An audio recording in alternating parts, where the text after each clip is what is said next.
Hey guys, I want to welcome you to the weekly Wednesday for the Financial Freedom newsletter, where every week, every Wednesday, we delve into something inspirational, motivational, something excerpt taken from the Financial Freedom weekly newsletter.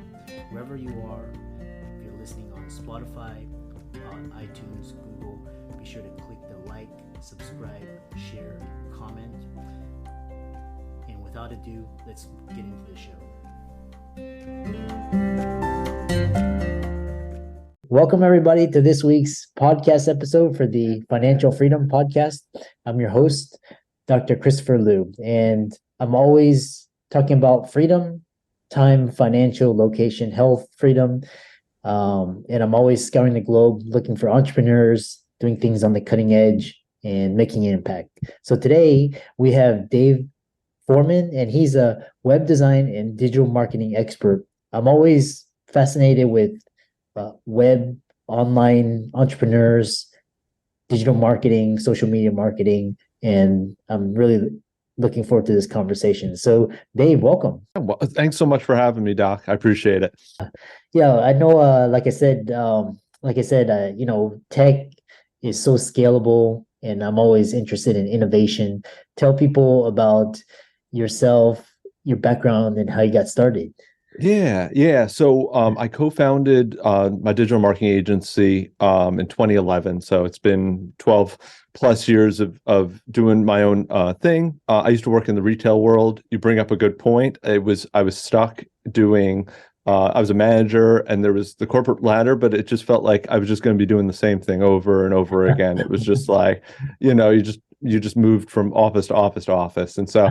I kind of hit my ceiling and frustration and jumped off, and always had a passion for development and coding. It was a hobby of mine, and did a little like boot camp course to kind of test and see, like, is it really something I like to do? Loved it. I like every time I had like homework, I was like excited to do it. And I was like, all right, I got to leave the corporate life and do my own thing. So joined, started my business, and just started to use some my passion to to help grow other entrepreneurs, small businesses, get their visibility out there. And I love it because it changes every week, every month, but it's always something new and always something to grow with.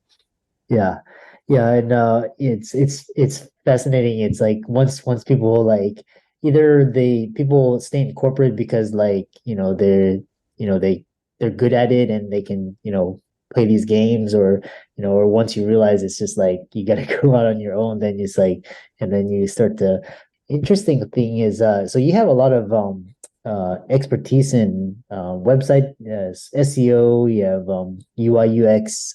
So we'll just get started and talk about why business owners should maximize what you call GBP, which you'll talk about, and shouldn't be spending that time on their own website. So Google Business Profile, also called Google My Business, at some point was called Google Places and Google Local. They've changed the name of it 50,000 times. But what I am talking about is when you use probably Google, which 85% of all searchers are using at this point, you're going to get, like, when you search for a doctor or a podiatrist or a chiropractor, whatever you might be searching for, up comes that map pack where you usually get 3 or 4 little map icons and some suggestions around you.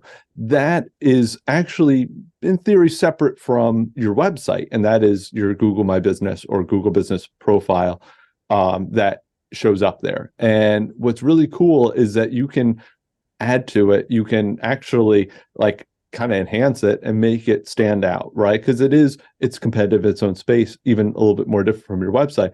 And what's really cool about it is, I would say like 90% of the time when people are searching for usually a high, intent keyword, it actually shows up before, your website. So it's just a really great place to be. we would just advise, if you're going to go in there, it's yours, you can own it. You could also hire, a marketing company to market it. But there's plenty of things that, you can do if you're getting started that, can really hit a few home runs. So like adding photos to it, you can make sure your category is correct. Like, i.e., if you're a chiropractor, you want your main primary category to be a chiropractor, not maybe just a doctor. So that way you show up when somebody's searching, for similar terms like that.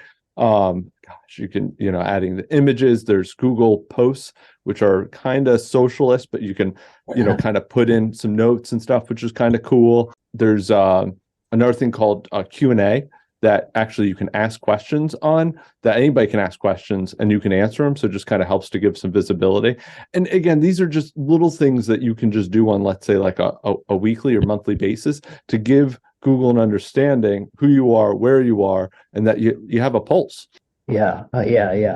And what's interesting, it's like basically, it's basically Google is like, it's the engine for getting found, and everybody starts with, how to, or I like your analogy with high intent keyword. Essentially, they're gonna, they want to do something with that. And a lot of the audience heard of SEO. Some of the, we've had guests on the past, but tell us what goes into SEO, how to optimize it, and where to use it.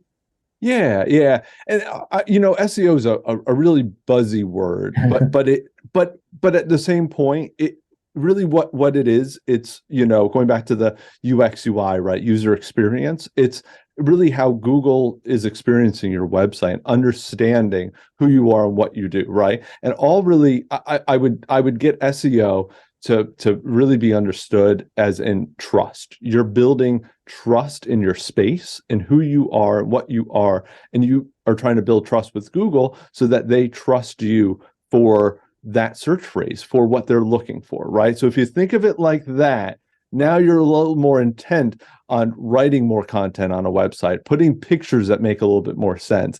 And that really is all that goes into, it's the simple summary of SEO, right? Is really doing the things to build trust, to build understanding within Google, which has there's a terminology that is a little more on the technical side, but it's that expertise, authority, and trust is a big ranking signal that Google wants, because as physicians, as doctors, right? If you're talking about something, Google wants to make sure that you are an expert, that you maybe do have that you are an MD, or that you have some credentials that go with it. And it can do that by you putting that information out there that's well written, well done.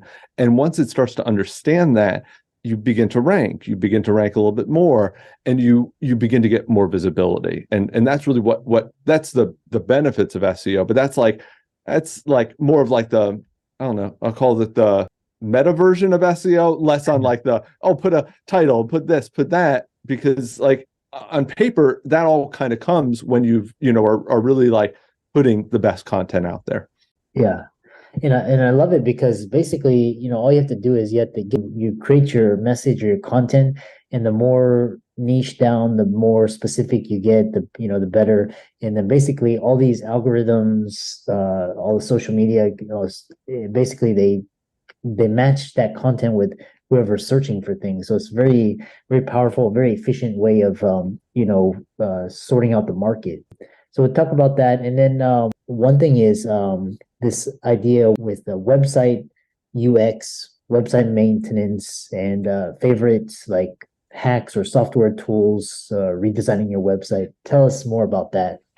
Yeah. So, when it comes to UX, UI, when it comes to, how people are experiencing your website, maybe this is going to sound crazy, but don't overthink this, right?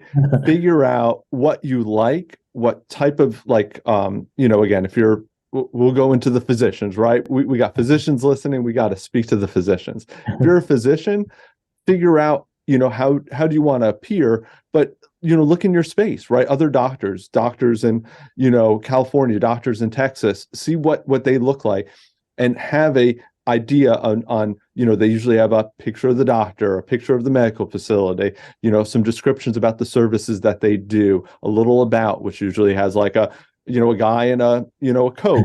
And on paper, yes, it's cool that maybe you showed a picture of you and your dog, out at the park.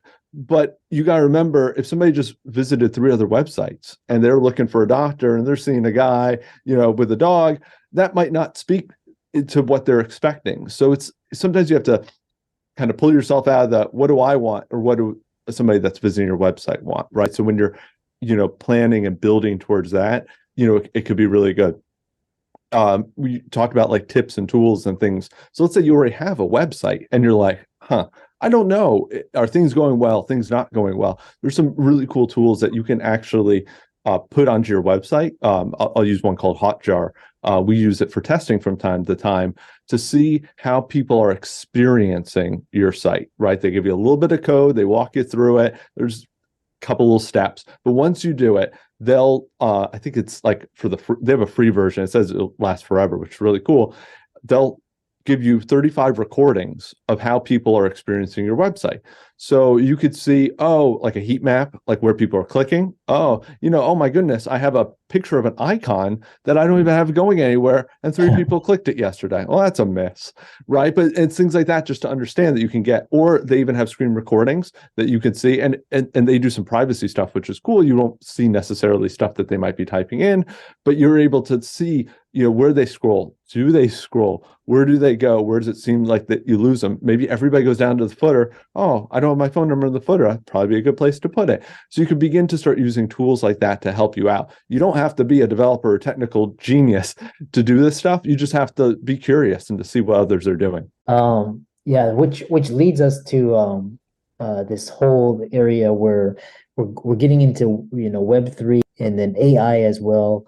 For the audience, kind of Web3 is kind of this new term that some of the audience isn't familiar with. So expand upon that if you could. Well, you said Web3. My business partner's in the adjoining office. I'm sure he just probably heard that. Is probably going to want to run over here, and he will take the rest of this time to talk about Web3. He's much more into it than I am. I'm tangentially aware of Web3, and really what Web3 is really using the blockchain, right? And okay, that's another technical term, but what it is, it's a public ledger that exists for showing proof, for showing information, but it's a standard that's out there, right? So California is, I believe, testing out the first public blockchain for storing, I believe, car titles. I think it's California. I hope I'm quoting on that one correctly. But let's think about doctors, right? Doctors have medical records. Doctors have things that could be stored. That wouldn't it be great if we were able to share it amongst people in a secure and way that could give proper rights? Maybe it's for insurance or to know what is. And if I held a certain thing, and what it is, it's just in a public place. So that is the short way to put it. So instead of it being in a database, it's on this known as public ledger, and it uses a lot of technology, and it can be very secure. It's very well done. I don't necessarily think it's ready for like the non-technical user quite yet. However, there are some Web3 things that I think we're going to start interacting with that we're not even going to know is part of the blockchain. And I think it'll slowly become part of, how we do things. Yeah. Yeah. So it's so interesting because not to get into technicals, but just some of the core thesis is that, you own your own identity.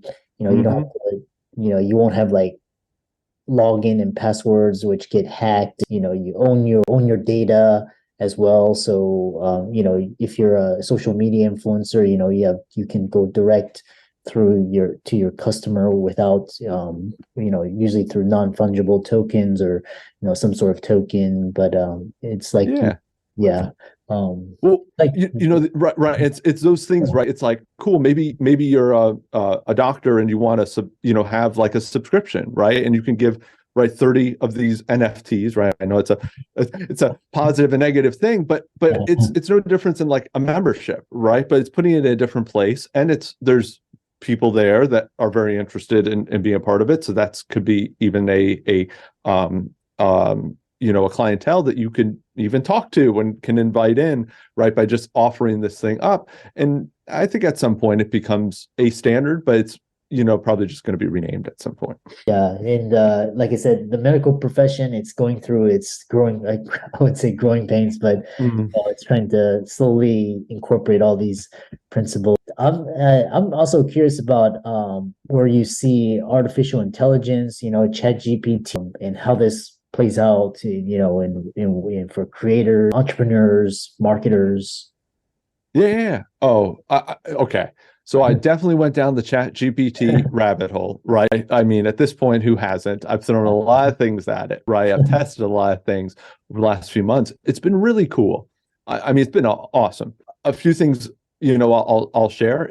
If you have a chance to use it, just use it. Just play around with it. It's really cool because you can ask questions of things and get things. Now, I think there should be a big warning as soon as you get to it that really just says, just to let you know, ChatGPT thinks it's right all the time, and it's not. And as soon as you kind of know that, you'll know that what you get from it, you might need to research or look into it. But it's very sure of itself, which can be a blessing and a curse. But it's really good at solving problems. It's good at kind of finding solutions that maybe you didn't think you needed. But more importantly, it is more of I would call it more of an assistant than it is. And we also have to remember it's built on, and right now all AI, it doesn't find new things. It's everything that was given to it. It was fed, right? That's how it works. So it's not like it comes up with anything. But if it doesn't know anything, it's going to try to figure something out. But one of the really cool parts is, especially for maybe a doctor or an entrepreneur or small business, it's not necessarily asking to have it write a medical journal for you, right? Or have you pass a medical exam. It's hit or miss, right? If that stuff's going to be accurate or not. But what's really cool is that you can use it in your everyday life, social media, right? Let's say you wrote a post and you can have it run through Chat GPT and say, hey, can you make this more salesy? Can you make this more fun? Can you make this more entertaining? Hey, can you reword this so it's I don't know, perfect for Halloween or something. I don't know. You can change tone and everything, and it will output things for you. So it's really good when you give it something and it can kind of make stuff happen for you that way. And so we use it sometimes. I'll use it to, I'm making 15 headlines and I get 10 headlines in and I'm like, gosh, I'm all out of ideas. And I was like, hey, what are some ideas to help market to chiropractors? And all of a sudden it gives me, a bunch of just thoughts and I can kind of run with it. I needed to respond to a whole bunch of reviews Google. And then, we took over a new client account, and instead of having to figure out what I'm going to write, I just said, hey, here's what the person said. Help me with a quick little 2-sentence response to the review. I mean, I would just put, probably the same 2 sentences on each one, which isn't as original, but now each time I plug in a new review and it outputs something for me. It's little things like that that are more of an assistant that is of it's not going to take anybody's job. Yeah, it's interesting. And then basically, because I use it in it for just writing articles or posts, and it's it's basically I can come up with the idea and it comes up with it actually is the workhorse instead of, and now it can basically, I come up with the idea or it can help me come up with ideas, and it's really 10x my output, and it's fascinating, and it's still early infant stages, so think about 5 years when it's compounding on all of this knowledge, and it's gonna be there's so much money going into it right now because now it's a race, right? Now it's who can create the best one, right? We see something that's good, but now there's a rush to see what's going to be the one. So big question. Yeah, interesting. And so I like I said, I always love talking with tech entrepreneurs, tech leaders. And so how can people contact you, visit your website, follow you, reach out to you? Yeah, I'm located at online, of course, iwantclarity.com, or you can just search Clarity Creative Group in the Google. Hopefully our map will show up. But I'm also focused on Twitter. So I Want Clarity is the handle on Twitter, and you can tweet us DM us, message us. We're really happy to answer questions. We love geeking out like here on anything, tech, and happy to offer some free assessments, ideas, whatever people are looking for. If they just want, some opinion, second opinion, we're happy to share it. So Yeah, and so let's thank Dave for coming out to the show, providing a lot of valuable insights around tech, web SEO, UI, UX, AI, and be sure to follow him. He's on LinkedIn, Instagram, Twitter, YouTube, and TikTok, as well as his website, I Want Clarity. All these resources will be in the links and show notes. And with that, thanks so much for coming onto the podcast. thanks so much for having me. This is awesome.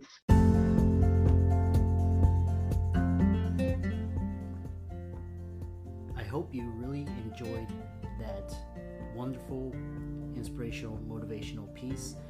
Again, wherever you are listening, if you liked it, be sure to like, comment, share, subscribe. We're on everywhere: Spotify, iTunes, Google, Amazon, Audible. And without much ado, be sure to thank this show's sponsors, and we'll see you next week.